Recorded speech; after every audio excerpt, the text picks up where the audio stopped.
जब न्याय बिक जाए, जब पुलिस ही गुंडों की ढाल बन जाए और जब एक मासूम दलित परिवार को जीते जी खत्म करने की साजिश रची जाए, तब उठती है एक आवाज, संविधान की आवाज, दलित बहुजन की शेरनी की आवाज। आज की कहानी सिर्फ कहानी नहीं है, ये वो ज्वाला है जिसने दिल्ली तक की सत्ता हिला दी। क्या होगा जब रूही जाटव का दर्द सोशल मीडिया से निकलकर कविता भील तक पहुंचता है? क्या सच में बदलेगी तस्वीर?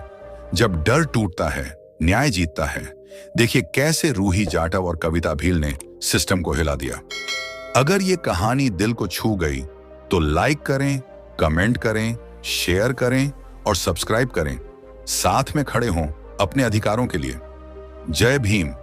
आइए देखते हैं। आप देख रहे एपिसोड एक गांव के किनारे टूटी फूटी झोपड़ी में रहने वाली रूही जाटव, जिसकी उम्र मुश्किल से 20 साल थी। पढ़ाई में तेज, पर हालात इतने बुरे कि किताबों से ज्यादा राशन और गुजारे की चिंता थी।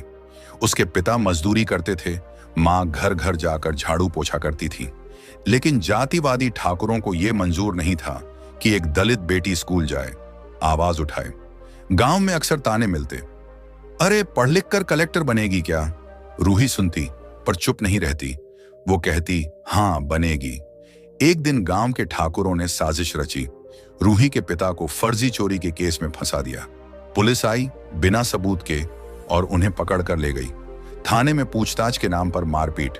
घर वालों ने गुहार लगाई, पर पुलिस भी ठाकुरों की जेब में थी।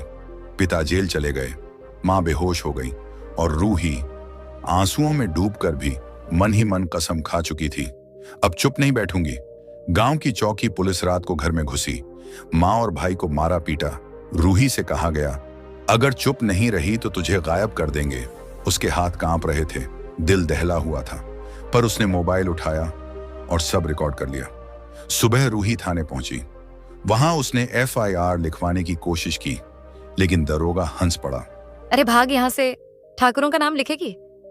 ये थाने तेरे बाप की जागीर नहीं है। रूही रोती हुई SP ऑफिस पहुंची। SP ने कहा, जांच करेंगे। कलेक्टर ऑफिस गई, वहां भी वही जवाब, हम देख रहे हैं। उसका विश्वास पूरा सिस्टम पर से उठ गया। आखिरकार रूही ने सोशल मीडिया पर वीडियो डाल दिया। उसने कैमरे की ओर देखते हुए कहा, मैं दलित हूं, इसलिए मेरा केस नहीं लिखा जा रहा।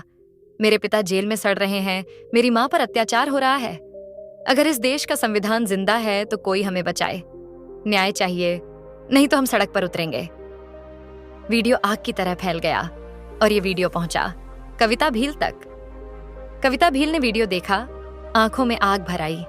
उसने फोन मिलाया और रूही से बोली, दीदी बचा लो, संविधान खतरे में है, हम खत्म हो जाएंगे। कविता भील की आवाज गूंजी, रूही मैं आ रही हूं, अब दलितों पर अत्याचार का काला खेल खत्म होगा। ये लड़ाई सिर्फ तेरे लिए नहीं, पूरे समाज के लिए है। खबर जंगल की आग की तरह फैल गई। कविता भील पहुंच रही हैं दिल्ली। अब गुंडों की खैर नहीं, दलित बहुजन शेरनी सड़क पर उतरी। DM दफ्तर में हड़कंप मच गया, पुलिस चौकियों में खौफ छा गया, ठाकुरों की बस्ती में सन्नाटा। सुबह हुई, दिल्ली की सड़कों पर सफाई हो रही थी, बैनर पोस्टर हटाए जा रहे थे। एक 8 साल का बच्चा पास से गुजरते हुए बोला, इतनी तैयारी तो मुख्यमंत्री जी के आने पर भी नहीं होती, पर मेरी दीदी आ रही हैं, कविता दीदी। सुबह 10 बजे 200 गाड़ियों का काफिला दिल्ली बॉर्डर से दाखिल हुआ। लोग नारे लगाने लगे, कविता दीदी जिंदाबाद, जय भीम। हजारों की भीड़ उमड़ पड़ी, माताएं बेटियां रो रही थीं। दीदी आप ही हमारी उम्मीद हो। गाड़ी का दरवाजा खुला, भीड़ चुप हो गई। कविता भील बाहर निकली, लोगों ने माला पहनाई, स्वागत हुआ। कविता भील ने माइक थामा और बोली, इतना जोश सिर्फ मुझे देखकर नहीं, इतना जोश अपने अधिकारों को देखकर पैदा करो। इतिहास लड़ने वालों का लिखा जाता है, चुप रहने वालों का नहीं। लोगों ने नारे लगाए, जय भीम, कविता दीदी जिंदाबाद। तभी अचानक दरोगा धमका। उसने ऊंची आवाज में कहा, मैडम आपके पास इतनी भीड़ लाने की परमिशन है? ये गैर कानूनी है। भीड़ गुस्से में आ गई, लोग दरोगा को घेरने लगे। DM घबराकर बोला, जानता है तू किससे बात कर रहा है? ये आने वाली कल की मुख्यमंत्री हैं। माहौल गर्म हो चुका था, लोग चिल्ला रहे थे, संविधान जिंदाबाद, कविता दीदी जिंदाबाद। कविता भील आगे बढ़ी, दरोगा की आंखों में आंखें डालकर बोली, अब तुझे कानून समझाऊंगी मैं। ये पुलिस की वर्दी तेरे बाप की जागीर नहीं, संविधान की ताकत है। और यहीं पर स्क्रीन ब्लैकआउट होती है। क्या कविता भील सच में सिस्टम को घुटनों पर ला पाएंगी? क्या रूही जाटव और उसके परिवार को मिलेगा इंसाफ? जानने के लिए देखिए अगले एपिसोड में। और याद रखिए, हक मांगने से नहीं, लड़कर जीतने से मिलता है। जय भीम। जुड़े रहिए। धन्यवाद।